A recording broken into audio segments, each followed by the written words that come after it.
Yeah, definitely. It was a good partnership. Myself and Hilfy got on the end there, and it was very important, I think, in the way the game was going. And I think Sid said that when he came in, we were about 190. So, obviously it was a very important partnership that we got there, and got our score up to, I think, a pretty good score on that wicket. And the way they bowled was pretty impressive, actually.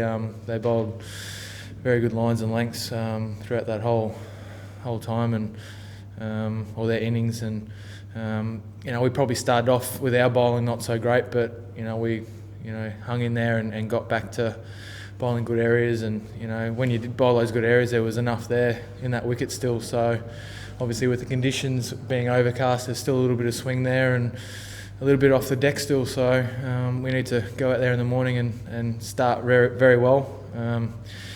Hopefully get a bit of luck go our way as well. I think they had a little bit of luck go their way, but that's just how cricket is sometimes. But once we got bowling in those good areas, we showed that we can do it.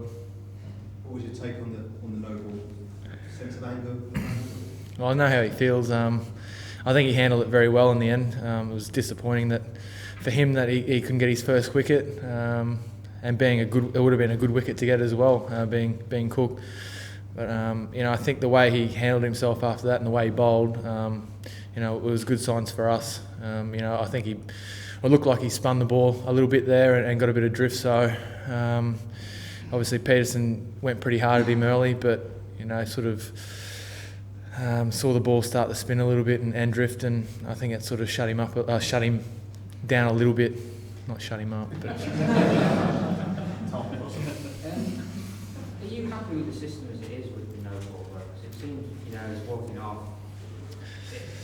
the end of that and then it comes back. I know it's the right decision, but personally, I guess being in that situation, probably not. But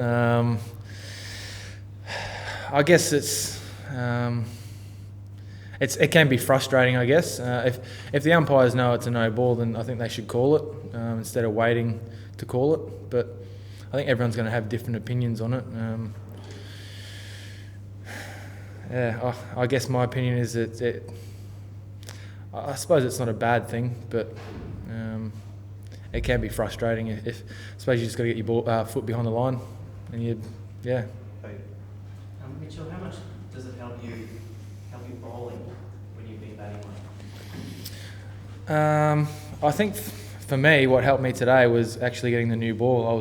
That gave me a lot of confidence, and to go out there and bowl with the new ball. And I think my pace was up again, and I did swing the ball a little bit there and use the wicket, I suppose. But I guess you look at Perth, and I got runs there and got wickets, and then Melbourne I didn't score any runs and didn't get many wickets. So whether it's my batting has something to do with it, I don't think it is, but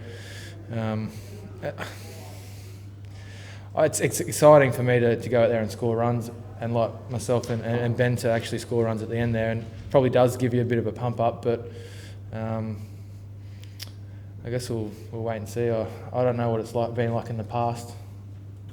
And sorry, did you ask Michael for the new ball, or did he tell you to take the new ball? He spoke to me yesterday and just said just be prepared to take the new ball, and so I prepared myself to take the new ball. And I think what he saw in Perth with the conditions and the swing, and he thought he'd give it a try here. So it definitely gave me a boost in confidence getting that new ball in my hand again, and I enjoyed it. And was it also a boost to get the ball straight after two? Because the first spell probably didn't go according to plan, but to keep faith in you. My first spell?